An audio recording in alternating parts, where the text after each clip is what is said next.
Good morning all of you and welcome to online class. तो चलिए आज की क्लास जो स्टार्ट करते हैं।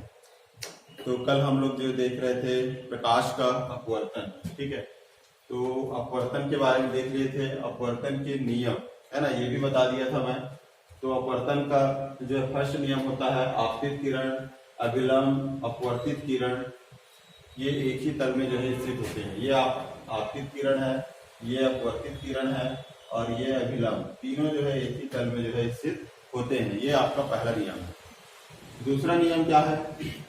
दूसरा नियम ये है कि आपतन कोण की ज्या और अपवर्तन कोण की ज्या के बीच एक निश्चित अनुपात होता है, ठीक है। उस अनुपात को जो है अपवर्तनांक कहते हैं, ठीक। ये म्यू बराबर साइन आई बटे जो है साइन आर। साइन आई को ज्या बोलते हैं, है ना, मतलब साइन आई है साइन आर, ये क्या कहलाता है? ज्या कहलाता है। ये है। अगर हम 1 म्यू 2 अगर ऐसा लिखें तो इसको कैसे पढ़ते हैं? पहले माध्यम के सापेक्ष दूसरे माध्यम का अपवर्तनांक। जैसे ए म्यू डब्ल्यू किया मतलब ए मतलब एयर और डब्ल्यू मतलब वाटर, तो वायु के सापेक्ष जल का अपवर्तनांक। डब्ल्यू म्यू किया मतलब जल के सापेक्ष जो है कांच का अपवर्तनांक। क्लियर है यहां तक? ये जो नियम है ये स्नेल का नियम कहलाता है, याद रखिएगा। अपवर्तन के जो दूसरा जो नियम है ये स्नेल का जो है नियम कहलाता है। कभी कभी प्रश्न पूछा जाता है स्नेल का नियम लिखिए, तो स्नेल के नियम में यही लिखेंगे कि आपतन कोण की ज्या और अपवर्तन कोण की ज्या के बीच एक निश्चित अनुपात होता है जिसे अपवर्तनांक कहते हैं, ठीक है। म्यू बराबर साइन आई बटे जो है साइन आर, यही जो है स्नेल का नियम है। क्लियर है यहाँ तक? तो अब हम देखते हैं अपवर्तनांक के प्रकार, ठीक। आगे देखते हैं अपवर्तनांक के प्रकार। तो अपवर्तनांक के जो है दो प्रकार होते हैं, एक आपका निरपेक्ष अपवर्तनांक और दूसरा होता है सापेक्ष अपवर्तनांक। क्लियर है?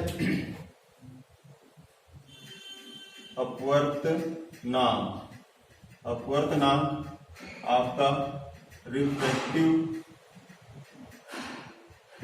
जो है इंडेक्स अपवर्तनांक। तो इसके जो है दो प्रकार होते हैं, ठीक है। तो फर्स्ट है आपका जो है निरपेक्ष अपवर्तनांक। निरपेक्ष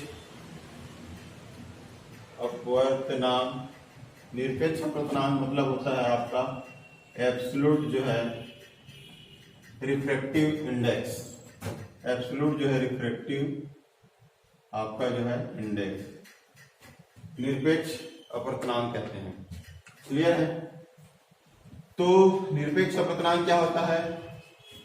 अगर y या निर्वात के सापेक्ष किसी माध्यम का अपवर्तनांक निरपेक्ष अपवर्तनांक कहलाता है, ठीक है। इसमें निरपेक्ष अपवर्तनांक को याद रखिएगा, y या निर्वात के सापेक्ष किसी माध्यम का अपवर्तनांक अगर निकालना है तो वो अब हमारा जो है निरपेक्ष अपवर्तनांक होगा। तो इसमें याद रखिएगा वायु या निर्वात के सापेक्ष किसी माध्यम का अपवर्तनांक, के सापेक्ष किसी माध्यम का अपवर्तनांक निरपेक्ष अपवर्तनांक कहलाता है। निरपेक्ष अपवर्तनांक कहलाता है। निरपेक्ष अपवर्तनांक कहलाता है, ठीक है। ये इसका मतलब क्या समझ रहे हो कि यहां पर हम मतलब जो है प्रकाश किरण वायु या निर्वात से आपतित हो, ठीक है। वायु या निर्वात से आपतित होगी और किसी भी माध्यम में हो जाएगी, है ना। वायु या निर्वात के अलावा कोई दूसरे जो है माध्यम में हो जाती है तो उस अपवर्तनांक को हम क्या बोलेंगे? निरपेक्ष अपवर्तनांक कहेंगे, ठीक है। तो वायु या निर्वात की तुलना करेंगे इसके सापेक्ष, तो वो होगा हमारा निरपेक्ष अपवर्तनांक, ठीक। जैसे कि हम अगर देखें, ये हो गया आपका वायु, ठीक, और ये हो गया मान लो जल। तो यहां से अगर आपतित होने के बाद ये जो है आपका यहां से ऐसे अपवर्तित हो गई, ठीक। ये हो गया आपका जो है अभिलंब। तो ये क्या हो गया? वायु या निर्वात के सापेक्ष जल का जो है अपवर्तनांक होगा। इसको हम ऐसा लिखेंगे ए म्यू जी लिखेंगे। ए म्यू जो है जी बराबर यहाँ पे बनने वाला कोण क्या है आई है और यहाँ बनने वाला कोण आर है, तो ये हो जाएगा साइन आई बटे क्या हो जाएगा साइन आर हो जाएगा। तो ये है आपका वायु के सापेक्ष जो है, सॉरी यहाँ पे जी नहीं आएगा डब्ल्यू आएगा वाटर, क्योंकि जल है तो, है ना। तो यहाँ पे वायु के सापेक्ष जो है जल का अपवर्तनांक, है ना, इसको कहेंगे। इसमें हम अगर प्रकाश की चाल के बारे में अगर देखें तो वायु या निर्वात में प्रकाश की चाल, है ना, अपवर्तनांक बराबर होता है वायु या निर्वात में प्रकाश की चाल मान लो c है और किसी माध्यम में प्रकाश की चाल अगर v है, तो ये अपवर्तनांक का ये दूसरा जो है फार्मूला हो गया, ठीक है, उसके चाल के पदों में। तो ये आपका जो है दो फार्मूला जो याद रखना है आपको अपवर्तनांक का। ये वायु या निर्वात के सापेक्ष किसी माध्यम का जो है अपवर्तनांक निरपेक्ष अपवर्तनांक कहलाता है। ए म्यू डब्ल्यू बराबर साइन आई बटे जो है साइन आर, इस फॉर्म में लिखते हैं। दूसरा है आपका वेग के फॉर्म में अगर लिखें तो वायु या निर्वात की चाल आपका जो है सी और किसी माध्यम में प्रकाश की चाल जो है वी है, तो इसको म्यू बराबर हो जाएगा सी बटे जो है वी। मतलब पहला माध्यम हमारा क्या है, पहला माध्यम है हमारा वायु और दूसरा माध्यम है हमारा जल, ठीक है। तो इसको हम इस प्रकार से लिख सकते हैं, क्लियर है। ये इसको ऐसा भी कर सकते हो आप V1 बटे जो है V2, यहाँ पे लिखना पड़ेगा C जो है आपका वायु या निर्वात में जो है प्रकाश की चाल है, वायु या निर्वात में प्रकाश की चाल, और V जो है आपका किसी माध्यम में जो है प्रकाश की चाल, ठीक है। अब यहाँ पे जैसे कि जल, दूसरा माध्यम क्या है हमारा जल है, तो यहाँ पे हम लिख सकते हैं जल, है ना, जल माध्यम में जो है प्रकाश की जो है चाल, ये हो जाएगा। अगर हम इसको ऐसा करें तो इसको ए म्यू डब्ल्यू अगर करें तो ये हो जाएगा आपका जो है जल में प्रकाश की चाल, और ये आपका जो है निर्वात में प्रकाश की चाल, वायु या निर्वात में प्रकाश की चाल, क्लियर है। तो वायु या निर्वात में जो है किसी माध्यम का जो अपवर्तनांक होता है उसको डायरेक्ट हम अपवर्तनांक भी बोल सकते हैं, ठीक है। जैसे आपका वायु का अपवर्तनांक या जल का अपवर्तनांक, ठीक है, ये सब तो देखते हैं। सबसे पहले निर्वात का अपवर्तनांक होता है 1, ठीक है, और वायु का अपवर्तनांक होता है 1.00029, मतलब लगभग 1 के ही बराबर होता है, क्लियर है। इसके बाद हम देखें तो जल का जो अपवर्तनांक होता है, जल का अपवर्तनांक होता है 1.33 होता है जल का अपवर्तनांक, ठीक। कांच का अपवर्तनांक होता है 1.5, और जो है हीरा का अपवर्तनांक जो होता है ये 2.42, ये याद रखिएगा, ठीक है। कांच का अपवर्तनांक वायु या निर्वात का अपवर्तनांक सबसे कम होता है, दोनों का लगभग जो है 1 के बराबर है, ठीक है। तो न्यूनतम जो है अपवर्तनांक किसका है अगर पूछा जाए तो वायु या निर्वात, ठीक। और अधिकतम आपका है हीरा का 2.42, इसको जो है याद रखिएगा। मतलब अगर हीरा का अपवर्तनांक पूछ रहे हैं मतलब ये किसके सापेक्ष है, वायु या निर्वात के सापेक्ष इसका जो है अपवर्तनांक, ठीक, इसको जो है याद रखना है। कांच ये भी वायु या निर्वात के सापेक्ष अपवर्तनांक, जल भी, है ना। तो ये सब इसको खाली हम हीरा का अपवर्तनांक जो है बोल सकते हैं। वायु या निर्वात के सापेक्ष अगर किसी का अपवर्तनांक है तो उसको डायरेक्ट हम अपवर्तनांक करके बोल सकते हैं। जैसे हीरा का अपवर्तनांक 2.42, जल कांच का अपवर्तनांक 2.5, जल का अपवर्तनांक 2.33, वायु का अपवर्तनांक 0.00029, है ना, ये 1 के बराबर है, ठीक है। इसको जो है 1 जो है ले सकते हैं, निर्वात का जो है 1 होता है, ठीक है। तो सबसे न्यूनतम जो है अपवर्तनांक वायु या निर्वात, है ना, इसका होगा, और अधिकतम जो है आपका हीरा का होगा 2.4 होगा, ठीक है। इसको जो है याद रखिएगा। कंपटीशन एग्जाम में ऐसा जो है पूछा जाता है, ठीक है। अपर्तनांक, तो अपर्तनांक याद रहेगा तो बनेगा क्वेश्चन। क्लियर है। अब इसमें हम देखें प्रकाश की चाल। प्रकाश की चाल जो है सर्वाधिक जो है निर्वात में होती है ना। प्रकाश की चाल जो है सर्वाधिक आपका जो है निर्वात में 3 गुणित जो है 10⁸ मीटर जो है पर सेकंड होती है। क्लियर है। तो इसको जो है याद रखिएगा। प्रकाश की चाल जो है सर्वाधिक निर्वात में होती है ना, 3 गुणित 10⁸ मीटर पर सेकंड, ये याद रखना, ठीक है।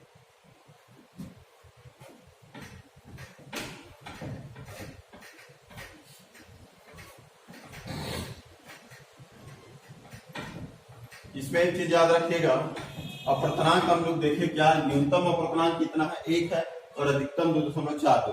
मतलब कि अपर्तनांक जो है 1 से कम नहीं होगा, याद रखिए, है ना। किसी भी माध्यम का अपर्तनांक जो है 1 से कम नहीं होगा, है ना, ठीक है। इसको जो है याद रखना है।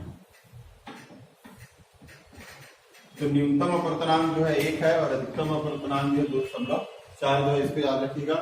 और प्रकाश की चाल सर्वाधिक निर्वात में होती है 3 गुणित 10⁸ मीटर पर सेकेंड। तो ये हो गया पहला जो है निरपेक्ष जो है अपर्तनांक के बारे में। अब हम देखते हैं सापेक्ष अपर्तनांक। दूसरा जो है सापेक्ष अपर्तनांक है, सापेक्ष अपवर्तनांक। सापेक्ष जो है अपर्तनांक है, इसका मतलब क्या है, मान लेते हैं ये 2 माध्यम है आपका, ये है जल और ये आपका जो है कांच है, ठीक है। प्रकाश किरण जो है जल से जो है आपका कांच में जो है प्रवेश कर रही है ना। तो इसमें हम देखें, ठीक, ये हो गया आपका बनने वाला कोण, आपतन कोण आई, ये हो गया आपका आर। तो सापेक्ष अपर्तनांक मतलब क्या होता है कि जब प्रकाश किरण एक माध्यम से चलकर दूसरे माध्यम में प्रवेश करती है ना, तो उसके अपर्तनांक को हम सापेक्ष जो है अपर्तनांक कहते हैं, ठीक। तो इसको जो है याद रखिएगा। मतलब कि यहाँ पे y या निर्वात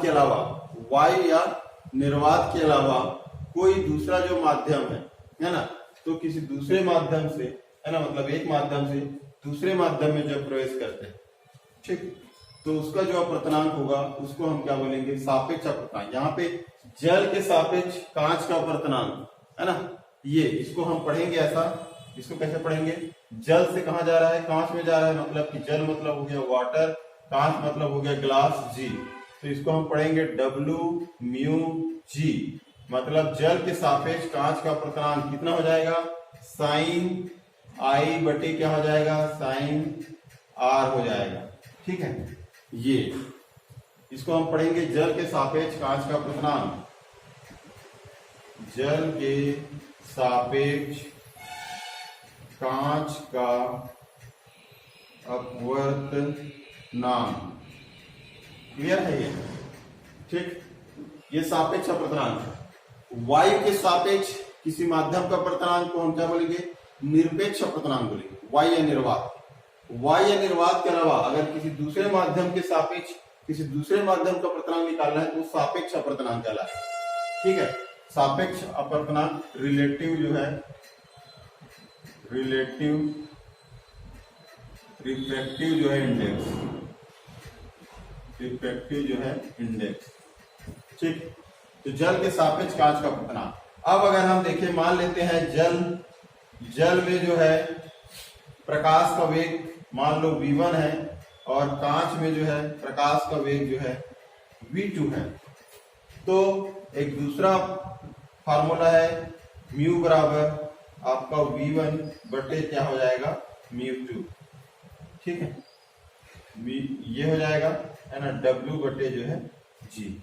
इसको ऐसा लिख सकते हैं, मतलब जल के सापेक्ष कांच का अपर्तनांक, है ना, मतलब जल में जो है प्रकाश का वेग और जो है कांच में जो है प्रकाश का वेग। जल में प्रकाश का वेग v1 और कांच में प्रकाश का वेग v2 है। तो इसको हम इस तरीके से जो है लिख सकते हैं। क्लियर है? तो ये हो गया आपका जो है अपवर्तनांक और अपवर्तनांक के प्रकार। तो अपवर्तनांक के दो प्रकार हैं, एक तो आपका जो है निरपेक्ष अपवर्तनांक और दूसरा है आपका जो है सापेक्ष अपवर्तनांक। तो मेरे ख्याल से समझ में आ गया होगा निरपेक्ष और जो है सापेक्ष अपवर्तनांक के बारे में।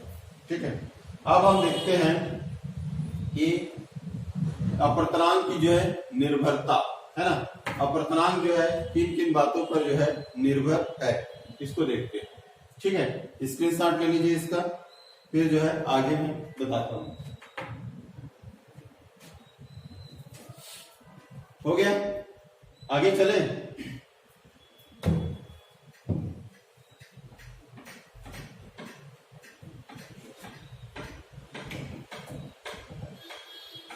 समझ में आ रहा है कि नहीं आ रहा है? बताइए यस और नो। आगे बढ़ते हैं फिर। आवाज सुन पा रहे हो कि नहीं?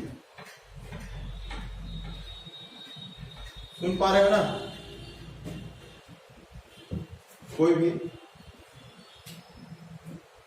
हाँ ठीक है। तो अपवर्तनांक की जो निर्भरता देखते हैं, अपवर्तनांक की जो है निर्भरता, ठीक है, डिपेंडेंस ऑफ जो है रिफ्रैक्टिव इंडेक्स। तो अपवर्तनांक की निर्भरता देखते हैं तो सबसे पहला है माध्यम के जोड़े की प्रकृति पर। माध्यम के जोड़े की प्रकृति पर जो है निर्भर। दूसरा है आपका माध्यम के घनत्व पर। माध्यम के घनत्व पर। तीसरा है माध्यम के प्रकाश के रंग पर। प्रकाश के रंग पर, ठीक है। और चौथा है माध्यम के ताप पर। माध्यम के ताप पर, ठीक। तो अपवर्तनांक की निर्भरता जो है किन किन बातों पर जो है निर्भर करती है, ठीक है। अपवर्तनांक मतलब म्यू। तो म्यू जो है किस बात पर निर्भर करता है? तो माध्यम के जोड़े पर। जोड़े का मतलब क्या समझ रहे हो कि प्रकाश किरण किस माध्यम से कौन से माध्यम में प्रवेश कर रहा है, ठीक है। ये जैसे कि ये है, मान लेते हैं ये हो गया आपका वायु और ये हो गया आपका जो है जल। तो यहां पर जो है जल, वायु और जल, ये क्या हो गया? माध्यम के जोड़े हो गए। क्लियर है? ये तो माध्यम के जोड़े का मतलब समझ में आ गया अब आप लोगों को, है ना, कि प्रकाश किरण जो है एक माध्यम से दूसरे माध्यम में प्रवेश कर रहा है। तो दो माध्यम हो रहा है, मतलब कि जो है माध्यम के कितने क्या हो गए? जोड़े हो गए दो। तो एयर, वायु और जो है जल, है ना।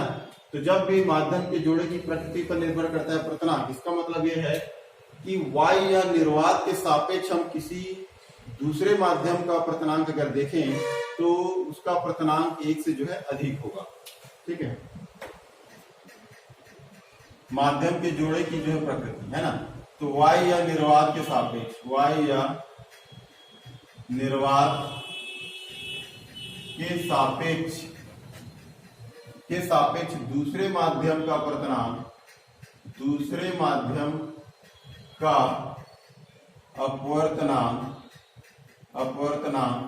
1 से अधिक होगा। 1 से अधिक होगा, ठीक है। और इसको अगर उल्टा कर दिया जाए, वायु या निर्वात के अलावा, है ना, अगर यहाँ पर कोई दूसरा चीज कर दिया जाए, मान लो के लिए यहाँ पे जल कर दें और यहाँ पे जो है कांच कर दें, तो यहाँ पर जो है अपवर्तनांक किसी माध्यम के सापेक्ष किसी दूसरे माध्यम का अपवर्तनांक 1 से जो है कम होता है। इसको जो है याद रखिएगा, है ना। वायु या निर्वात के अलावा जो है किसी माध्यम के सापेक्ष दूसरे माध्यम का अपवर्तनांक, दूसरे माध्यम का अपवर्तनांक 1 से कम होता है, ठीक। यह हो गया आपका जो है माध्यम के जोड़े की प्रकृति पर जो है निर्भरता। ठीक, तो याद रखिएगा y या निर्वात के सापेक्ष किसी माध्यम का प्रतनांक अगर निकालना है तो वो 1 से जो है अधिक होगा। लेकिन अगर किसी दूसरे माध्यम के सापेक्ष y या निर्वात के अलावा कोई दूसरा माध्यम है, उसके सापेक्ष किसी अन्य माध्यम का प्रतनांक निकालना है तो उसका मान जो है 1 से जो है कम होगा। क्लियर है। दूसरा हम देखें माध्यम के जो है घनत्व पर। माध्यम के घनत्व पर मतलब जिस माध्यम का घनत्व अधिक होगा उसका अपवर्तनांक भी जो है अधिक होगा। ठीक है, माध्यम के घनत्व अधिक होने पर अपवर्तनांक भी अधिक होगा। अपवर्तनांक भी अधिक होगा। ठीक है, जिस माध्यम का अपवर्तनांक घनत्व कम है उसका जो है अपवर्तनांक जो है कम होगा। ठीक, विरल माध्यम का अपवर्तनांक कम होता है, घनत्व कम होता है तो उसका अपवर्तनांक कम होगा। सघन माध्यम का अपवर्तनांक अधिक होता है तो उसका अपवर्तनांक अधिक होगा। ठीक है, जैसे वायु माध्यम का अपवर्तनांक कम होगा, जल का जो है इससे जो है अधिक होगा, और कांच का जो है इससे अधिक होगा, है ना, हीरा का जो है इससे भी जो है अधिक होगा। तो माध्यम के घनत्व पर इसका जो है घनत्व कम है, जल का घनत्व एयर की तुलना में अधिक है, कांच का जल की तुलना में अधिक है, और हीरा का जो है कांच की तुलना में घनत्व जो है अधिक है। क्लियर है। तो माध्यम के घनत्व पर जो है निर्भर करता है, मतलब माध्यम का घनत्व, जिस माध्यम का घनत्व अधिक होगा उसका जो है अपवर्तनांक भी अधिक होगा। क्लियर। तीसरा देखें तो प्रकाश के रंग पर, मतलब म्यू बराबर होता है a प्लस जो है b बटे जो है लैम्डा स्क्वायर। ठीक है, म्यू बराबर a प्लस जो है b बटे जो है लैम्डा स्क्वायर। तो इसके आधार पर लैम्डा क्या चीज है, लैम्डा जो है तरंगदैर्घ्य है। तरंगदैर्घ्य, लैम्डा क्या है, तरंगदैर्घ्य है। अब लैम्डा जो है अपवर्तनांक से व्युत्क्रमानुपाती संबंध रखता है। इसका मतलब ये नीचे में है, मतलब अगर तरंगदैर्घ्य का मान, इसका लैम्डा का मान अगर बढ़ा दिया जाए, मतलब प्रकाश के तरंगदैर्घ्य का मान बढ़ा दिया जाए तो आपका जो है अपवर्तनांक का मान कम हो जाएगा।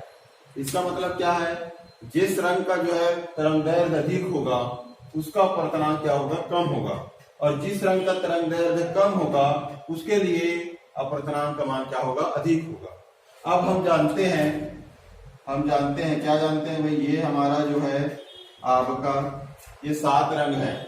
इस 7 रंग में लाल रंग का जो है तरंगदैर्घ्य अधिक होता है, इसका जो है तरंगदैर्घ्य अधिक होता है, और बैंगनी रंग का जो है तरंगदैर्घ्य लैम्डा कम होता है। ठीक है, तो अब इस फार्मूला के आधार पे आप बता सकते हो कि लैम्डा का मान कम है मतलब अपवर्तनांक क्या होगा, अधिक होगा। यहाँ पे तरंगदैर्घ्य अधिक है मतलब लैम्डा अधिक है, तो अपवर्तनांक क्या होगा, अपवर्तनांक म्यू का मान कम होगा। क्लियर है। तो अब आप खुद ही जो है इसको बोल सकते हो कि आर मतलब लाल रंग, रेड कलर, तो लाल रंग का जो तरंगदैर्घ्य अधिक होता है इसलिए लाल रंग के लिए जो है अपवर्तनांक का मान क्या होगा, कम होगा। बैगनी रंग का तरंगदैर्घ्य कम होता है इसलिए बैगनी रंग का अपवर्तनांक क्या होगा, अधिक होगा। क्लियर है यहां तक। तो ये हो गया प्रकाश के रंग पर। चौथा पॉइंट है माध्यम के ताप पर निर्भर करता है। ठीक है, माध्यम के जो है ताप पर निर्भर करता है।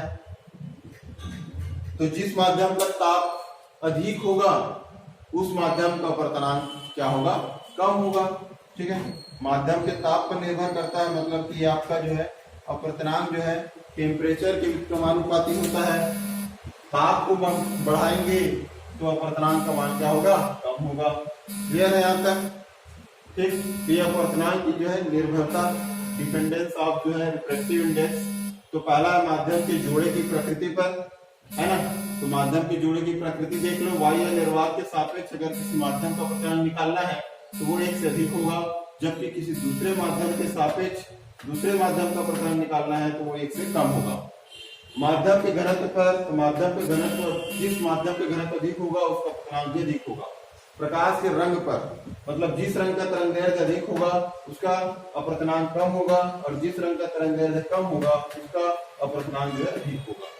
याद रखिएगा, लाल रंग का तरंगदैर्ध्य अधिक होता है इसलिए अपवर्तनांक कम होगा, और बैगनी रंग का तरंगदैर्ध्य कम होता है इसलिए इसका अपवर्तनांक अधिक होगा। माध्यम के ताप पर, अगर माध्यम का तापमान जो है बढ़ा दिया जाए तो उसका अपवर्तनांक जो है क्या होगा, कम होगा, और माध्यम के ताप को कम कर दिया जाए तो उसका अपवर्तनांक जो है अधिक होगा। क्लियर है यहां तक? यहां तक समझ में आया कि नहीं आया? अपवर्तनांक की निर्भरता। अगर मान लेते हैं ये वाला जो पृष्ठ है ना, इसको अंतरा पृष्ठ कहते हैं।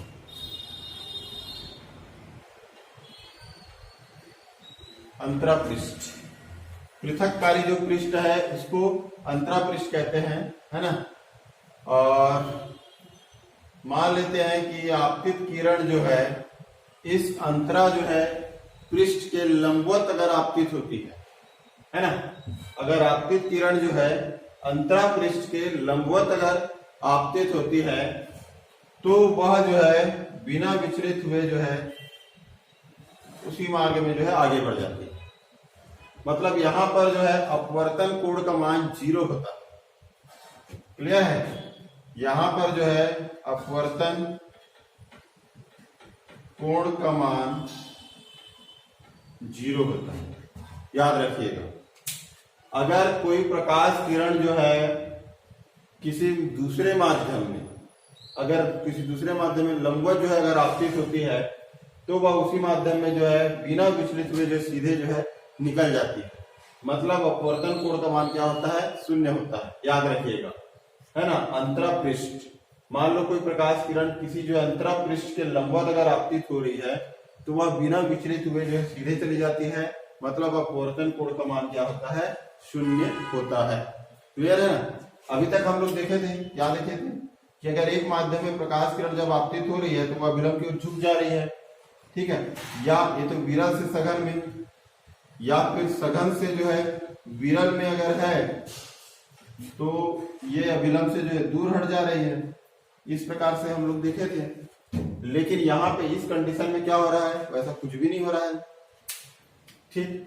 क्योंकि यहाँ पे अपवर्तन कोण का मान क्या है, 0 है। मतलब जब कोई आपतित किरण किसी अंतरा पृष्ठ के लंबवत अगर आपतित होती है तो अपवर्तन कोण का मान 0 होता है। मतलब वो सीधे सीधे जो है निकल जाएगी। क्लियर है? यहाँ पर कोई विचलन नहीं होगा, याद रखिएगा। ये आपका पहला पॉइंट है, इसको जो है याद रखना है आपको, है ना। अपवर्तन कोण का मान जो है 0 होगा। अपवर्तन कोण जो है 0 होगा। क्लियर?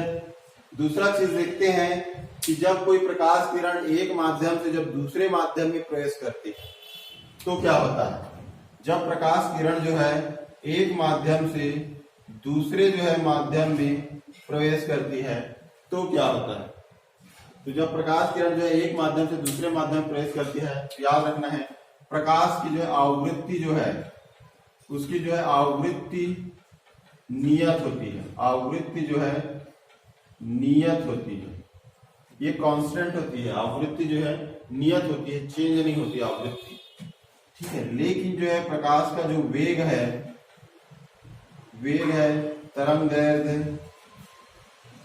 तरंगदैर्ध्य और तीव्रता जो है बदल जाती है, ठीक। ये इंपॉर्टेंट है ना, 1 नंबर का क्वेश्चन पूछा जाता है कॉम्पिटिशन एग्जाम में। याद रखिएगा, प्रकाश की आवृत्ति जो है नियत होती है। जब कोई प्रकाश किरण जो है एक माध्यम से दूसरे माध्यम में जब प्रवेश करती है तो उसकी आवृत्ति जो है नियत होती है। वेग, तरंगदैर्ध्य और तीव्रता जो है बदल जाती है। तो प्रश्न ऐसे ही पूछा जाता है कि जब प्रकाश किरण एक माध्यम से दूसरे माध्यम में जब प्रवेश करती है तो क्या चीज है जो नहीं बदलता, या क्या किस चीज में जो है परिवर्तन नहीं होता। तो उसकी आवृत्ति में परिवर्तन नहीं होता है, वो नियत रहती है। बाकी वेग, तरंगदैर्ध्य और तीव्रता में जो है ये बदल जाते हैं। क्लियर है? तो इसको जो है याद रखिएगा, है ना। ये 2 इंपॉर्टेंट जो है चीज आपको जो है याद रखनी है। क्लियर है? अब अपवर्तनांक की परिभाषा हम जानते हैं। मान लेते हैं पहले माध्यम में प्रकाश का वेग जो है v1 है और दूसरे माध्यम में प्रकाश का वेग जो है v2 है। ठीक है, इस प्रकार से देखें तो आपका जो है अपवर्तनांक म्यू बराबर जो है, अच्छा इसमें लेमडा 1 बटे जो है लेमडा 2 भी होता है। ये पहले माध्यम में जो है अपवर्तनांक और दूसरे माध्यम का जो है अपवर्तनांक। ठीक, ये यहाँ पर जो है अपवर्तनांक जो है तरंगदैर्ध्य पर जो निर्भर करता है, प्रकाश के जो है तरंगदैर्ध्य पर जो निर्भर करता है। ठीक है, और ये पहले माध्यम के तरंगदैर्ध्य और ये जो दूसरे माध्यम का जो है तरंगदैर्ध्य है ना। लेकिन अपवर्तनांक जो है आपतन कोण पर निर्भर नहीं करता, इसको याद रखिएगा। अपवर्तनांक जो होता है वो आपतन कोण पर निर्भर नहीं करता, आपतन कोण पर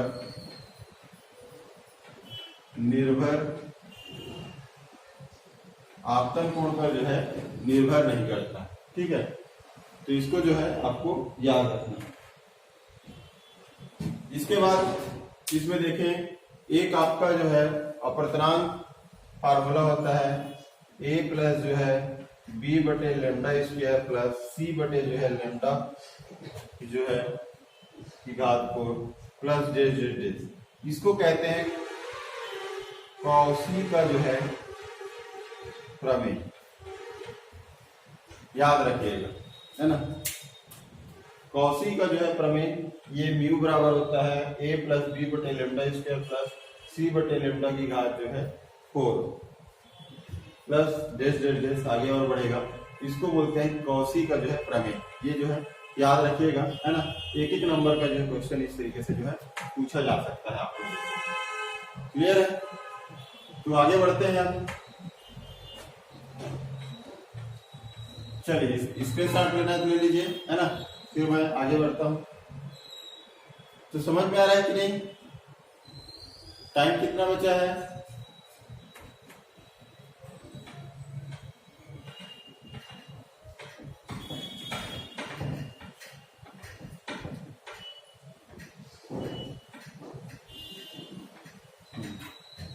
चलिए अब हम देखते हैं अपवर्तन के जो है कारण क्या है। मतलब कोई प्रकाश किरण जो है आपका एक माध्यम से चलकर दूसरे माध्यम में जब प्रवेश करती है तो वह अपने मार्ग से विचलित हो जाती है। तो इसके विचलन का कारण क्या है ना। हम देख रहे हैं ये प्रकाश किरण जो इधर है, अब इसको इधर जाना चाहिए था, इस साइड। तो ऐसा क्या कारण है कि ये जो है प्रकाश किरण जो है ऐसे मुड़ जाती है? इसका कारण क्या है ना,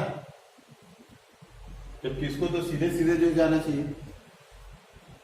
तो इसमें क्या है, प्रकाश का जो आपका वेग होता है भिन्न भिन्न माध्यम में क्या होता है, उसका वेग जो है भिन्न भिन्न होता है, अलग अलग होता है ना। वायु में उसका वेग अलग होगा, जल में वेग अलग होगा, कांच में वेग अलग होगा।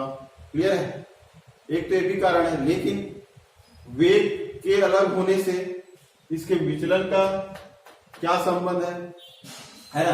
अगर मान लेते हैं वेग जो है कम या ज्यादा हो रहा है जैसे, तो भी ये विचलित क्यों हो रहा है? मान लो कि विरल माध्यम है, विरल माध्यम में प्रकाश का वेग अगर अधिक है और सघन माध्यम में मान लो प्रकाश का वेग कम है, तो यहाँ पर इसका स्पीड अधिक होना चाहिए और इधर जो है कम होना चाहिए। लेकिन ये अपने रास्ते में ही इसको आना चाहिए था, लेकिन फिर भी जो है ये अपने रास्ते में नहीं जाता है ना, बल्कि कुछ मुड़ जाता है। अगर विरल से सघन आ रहा है तो झुक जाता है, और सघन से विरल जाता है तो थोड़ा दूर विरल से दूर चले जाता है कि नहीं। तो इसका जो है कारण क्या है, तो इसमें देख लेते हैं हम, है ना। मान लीजिए पहला माध्यम है और ये आपका जो है दूसरा जो है माध्यम है। ठीक, पहला माध्यम और जो है दूसरा माध्यम, यहाँ पे बनने वाला कोण का मान है I, यहाँ पे बनने वाला कोण का मान है R। ये आपका जो है अपतन कोण है और ये क्या है आपका अपवर्तन कोण है। ठीक है, तो मान लेते हैं जो है पहले माध्यम, मान लो पहले माध्यम का जो है, पहले माध्यम में प्रकाश का वेग, पहले माध्यम में जो है प्रकाश का वेग v1 है और दूसरे माध्यम में जो है V2 है। क्लियर है। और आपतन कोण I है और अपवर्तन कोण जो है R है। तो स्नेल के नियम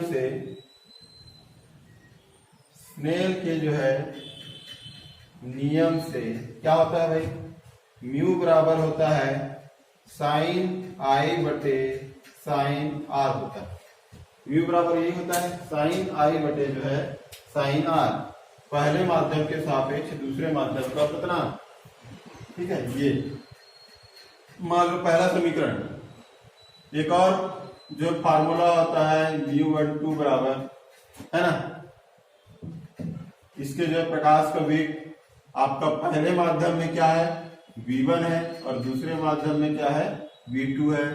ये हो गया आपका जो है समीकरण नंबर 2। ठीक, समीकरण नंबर 2 हो गया। तो समीकरण 1 और समीकरण 2 की तुलना करें। समीकरण 1 व 2 की जो है तुलना अगर करें तो इसका लेफ्ट और इसका लेफ्ट जो है बराबर है, लेफ्ट हैंड साइड बराबर लेफ्ट हैंड साइड। तो राइट हैंड साइड बराबर भी क्या होगा, राइट हैंड साइड होगा। ठीक, इसका राइट क्या है, यह है साइन I बटे जो है साइन R है बराबर। इसका राइट क्या है, V1 बटे जो है V2 है। क्लियर है, ये वाला जो है आपका फार्मूला है। अब इसमें अगर हम देखें कि पहले माध्यम में मतलब विरल माध्यम में जो है प्रकाश का वेग अगर अधिक है, मतलब V1 इज ग्रेटर देन जो है V2। विरल माध्यम में प्रकाश का वेग सघन माध्यम की तुलना में अधिक है, मतलब V1 is greater then V2। तो इस स्थिति में क्या हो जाएगा, sine I is greater than क्या हो जाएगा साइन R, मतलब I इज ग्रेटर देन क्या हो जाएगा R, मतलब आपतन कोण का मान क्या होगा, अधिक होगा और अपवर्तन कोण का मान क्या होगा, कम होगा। क्लियर है यार। अब इसमें जो है, अब इसमें देख सकते हो, यह है हमारा विरल माध्यम और ये है हमारा जो है सघन माध्यम। ये हो गया सघन माध्यम। ठीक, अब यहां पर हम अभिलंब खींच दिए, ये हो गया आपतन कोण I और ये हो गया अपवर्तन कोण R, है ना। तो I का मान जो है बड़ा है और अपवर्तन कोण का मान जो है छोटा है, दिखाई दे रहा है आपको चित्र से ही। क्योंकि अगर ये आपतित जो किरण है, अगर ये इस तरीके से यहां से ऐसे चली जाती तो यहां पर का जो बनने वाला जो कोण था और ये कोण, ये दोनों बराबर होता। ठीक है, लेकिन ये जो है मुड़ गई, अपने रास्ते से थोड़ा झुक गई, मतलब कि यहाँ पे बनने वाला कोण का मान क्या हो गया, कम हो गया, और यहाँ पे बनने वाला कोण का मान अधिक हो गया। तो इस फार्मूला से हम बता सकते हैं कि आपतन कोण का मान अधिक होता है और अपवर्तन कोण का मान कम होता है। कम होता है मतलब हम झुकाएंगे, अभिलंब की ओर झुकाएंगे इसको। क्लियर है, ये हो गया पहला कंडीशन। दूसरा कंडीशन क्या है, अगर जो है, अगर मान लेते हैं प्रकाश किरण सघन माध्यम से विरल माध्यम में अगर प्रवेश कर रही है ना। अब अगर इस मीडियम को हम चेंज कर दें, इसको विरल को हम कर दें सघन, मान लो इसको मैं पूरा वो कर देता हूं। ये हो गया हमारा जो है सघन माध्यम और ये हो गया हमारा विरल माध्यम। ठीक है, ये सघन पहला हो गया और ये विरल दूसरा हो गया। तो सघन माध्यम से जो है प्रकाश किरणें जो है आपतित हुई और ये हो गया हमारा जो है लंब। ठीक, तो ये जो है इधर जो है अपवर्तित हो जाएगी। क्लियर है यहां तक। अब यहां पर जो है बनने वाला कोण ये हो गया I और यहां पे बनने वाला कोण हो गया R। अब हम देखें, पहले माध्यम में प्रकाश का वेग V1, दूसरे माध्यम में प्रकाश का वेग V2, आपतन कोण है I और अपवर्तन कोण है R। तो स्नेल के नियम से पहले माध्यम के सापेक्ष दूसरे माध्यम का अपवर्तनांक साइन I बटे जो है साइन R। ठीक है, तो इसको हम दूसरा समीकरण लेंगे आपका इसके वेग के फॉर्म में, तो ये हो जाएगा पहले माध्यम का वेग और दूसरे माध्यम का वेग। ये हो गया समीकरण नंबर 2। तो समीकरण 1 और 2 से तुलना करेंगे तो यही आएगा, साइन आई बटे साइन आर बराबर V1 बटे जो है V2। लेकिन यहाँ पर ये कंडीशन जो है चेंज हो जाएगा, ठीक है। कंडीशन चेंज होगा, क्यों होगा? क्योंकि सघन माध्यम में क्या होता है, प्रकाश का वेग कम होता है और विरल माध्यम में अधिक होता है। तो यहाँ पे सघन माध्यम कौन सा है? पहला माध्यम सघन है, तो V1 क्या है? सघन माध्यम का वेग है, तो सघन माध्यम का वेग कम होगा आपका जो है विरल माध्यम के वेग से, तो V1 is less than V2 होगा यहाँ पर। ठीक, तो इसके आधार पर इसको अगर देखें, अगर V1 छोटा है इससे, तो साइन आई भी जो है लेस देन होगा साइन R से, मतलब यहाँ पर आई जो है लेस देन होगा R से, मतलब आपतन कोण का मान कम होगा और अपवर्तन कोण का मान क्या होगा? अधिक होगा। अब इसमें देख लीजिए, आपतन कोण का मान ये छोटा है, कम है, और अपवर्तन कोण का मान क्या है? अधिक है। ठीक है, तो ये दो कारण है जिसके कारण से क्या है, प्रकाश किरण जो है अभिलंब से की ओर या तो मुड़ जाती है या फिर जो है उससे दूर चली जाती है। ठीक है, अपने मार्ग से विचलित हो जाती है। तो उसके विचलन होने का कारण ये दो जो है कारण है, याद रखिएगा। ठीक है, जब प्रकाश किरण सघन से विरल में जाती है तो आपतन कोण का मान कम होता है और अपवर्तन कोण का मान अधिक होता है। जब प्रकाश किरण विरल माध्यम से सघन माध्यम में जाती है तब आपतन कोण का मान जो है अधिक होता है और अपवर्तन कोण का मान कम होता है। इसको जो है याद रखिएगा। क्लियर है?